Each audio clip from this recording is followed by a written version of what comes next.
Good morning, everyone. Today is a lovely day, at least outside.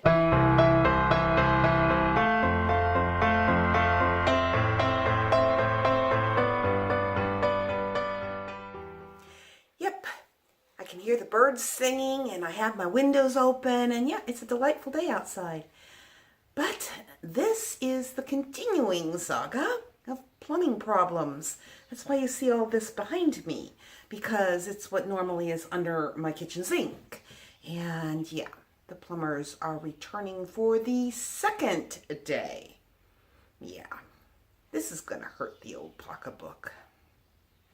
But anyways, I hope that you will want to stick around for a little bit of my day, and yeah, I'll talk to all of you in just a little while. I wanted to take you outside for a minute because there's something that I made over the weekend that I wanted to show you. And that is this little bucket of flowers. Isn't it beautiful? But I do have to tell you, they're not real. No, I wanted to put some flowers on that little chair that sits there, and I knew that it would not get sunlight, and I knew it would never get the rain, and knowing me, I would never remember to water it even if it did. So anyways, I went out and I bought those very inexpensively, and I just used that florist foam and stuck them all in there. And so yeah, and then I filled it up with some stones. I mean small stones. And yeah, see my little brace? My thumb's been bothering me. I've been doing too much gardening. I should really use this while I'm gardening. I probably wouldn't have so many problems then. But anyways, I just wanted to show you that. And plumbers aren't here yet, but they're going to be here any minute. So I'm going to go inside. I'm going to make myself some coffee because they probably have turned the water off. Talk to you in just a little bit. Well, hello again, everyone. I just thought I would take a moment and let you know that yes, all the plumbing problems have been fixed. So that is a good thing. And it was some issues that were a little bit, I don't think that Rick and I could have figured that out on our own because one, we had no idea that the air vent in our home for the sink does not go up through the ceiling. It is a little valve at the back of the sink that opens and closes to allow the water to drain, the airflow to go in, and then closes so that the sewer gases do not escape. So yeah, it was this thing like back behind the sink, kind of strange. But anyways, the other thing is that we didn't have a clog. We didn't have any issues when it comes to the septic or clogs or anything like that. What it was is that there is a 40-foot run from my sink to my master bathroom that goes then out into the sewer line that goes to the septic. On that 40-foot long pipe, a couple of the straps that hold it up to the floor had broke, so the pipe now was dipping down like this. Well, our floors under our basement are all insulated, so we couldn't see that. And they found what the problem was, and we all decided that in order to make it cheaper and for it to be more efficient, that he would just cap that line, not to worry about it, and he would put a direct line. This way it would only be like about 5 feet long, into the sewer line from the sink directly to the sewer line, so that yeah, save time. Didn't have to tear out all that insulation, put all that insulation back, and plus it was a 40-foot line. There was no need to have it like that. Don't really know why the builder did it that way, but that's the way he did it. So anyways, that's what was going on here. And so yeah, my sink's drain again, and I could be doing dishes, and that's a good thing because I couldn't even use a dishwasher because yeah, all the dirty water wanted to back up into the dishwasher also. So all's good here. I hope all is good where you're at, and I'll talk to all of you in just a little while.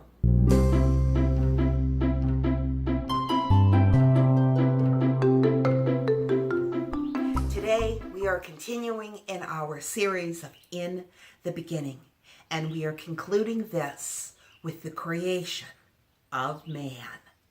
We will be reading Genesis chapter 1, verses 24 to 26.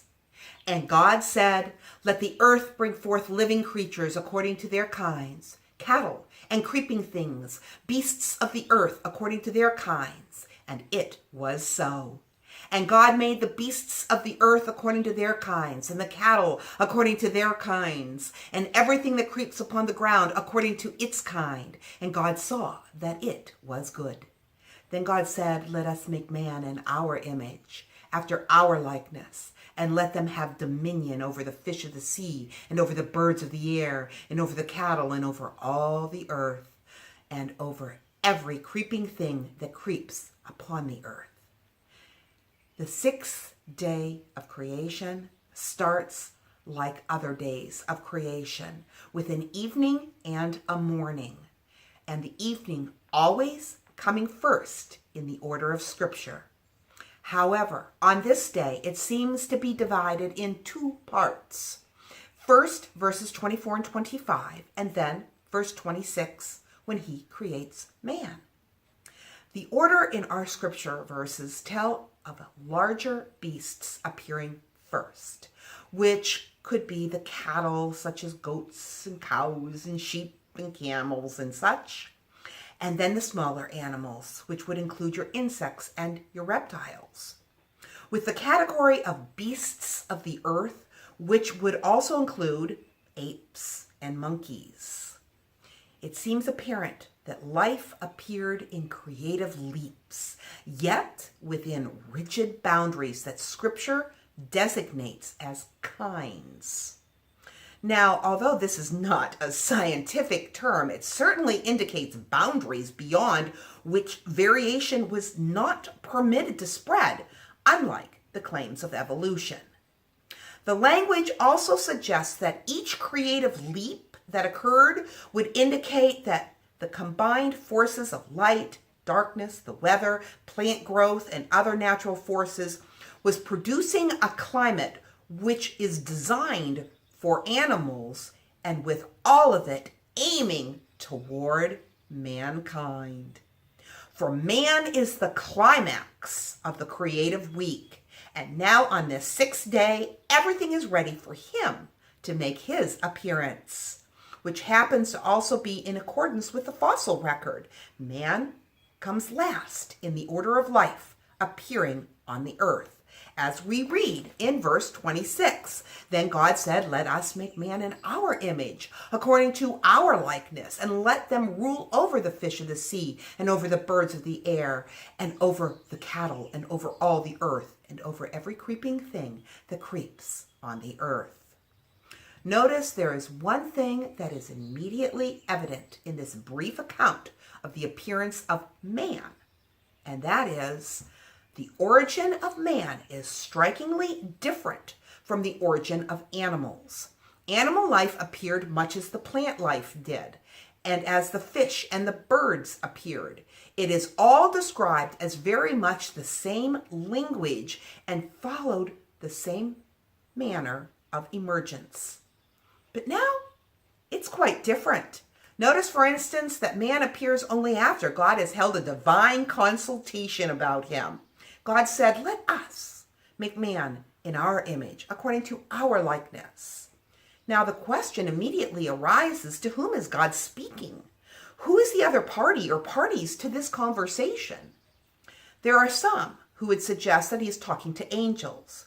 But this is impossible in view of the very next verse, which says, so God created man in his own image, the image of God. He wouldn't be talking to angels when he says, let us make man in our image. Angels can't create. So the only other possibility is that here is the first major revelation in the Old Testament of the fact that God is not a single unity, but there are other persons within the Godhead. Now, the word for God that is used in this passage is the Hebrew word Elohim. You see, Hebrew has more than one way to say if something is plural, unlike our English language. In Hebrew, this word also has a dual form, and if that had been used here, it would have indicated two persons. However, this word is the plural that occurs, meaning that the Godhead cannot consist of less than 3 persons. And this is the plural word that is used throughout this entire passage. And it's remarkable that here on the very first page of the Bible, we have the Trinity, the Godhead.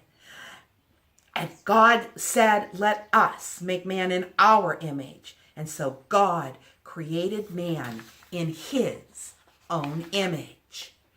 This play back and forth between the singular and the plural is a strong confirmation of what the rest of the Bible tells us, that God consists in a threefold unity.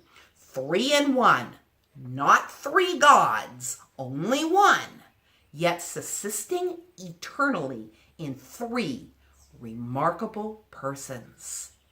Now, I realize that there are some Christians who feel that perhaps God did make the body of man, but through the process of evolution.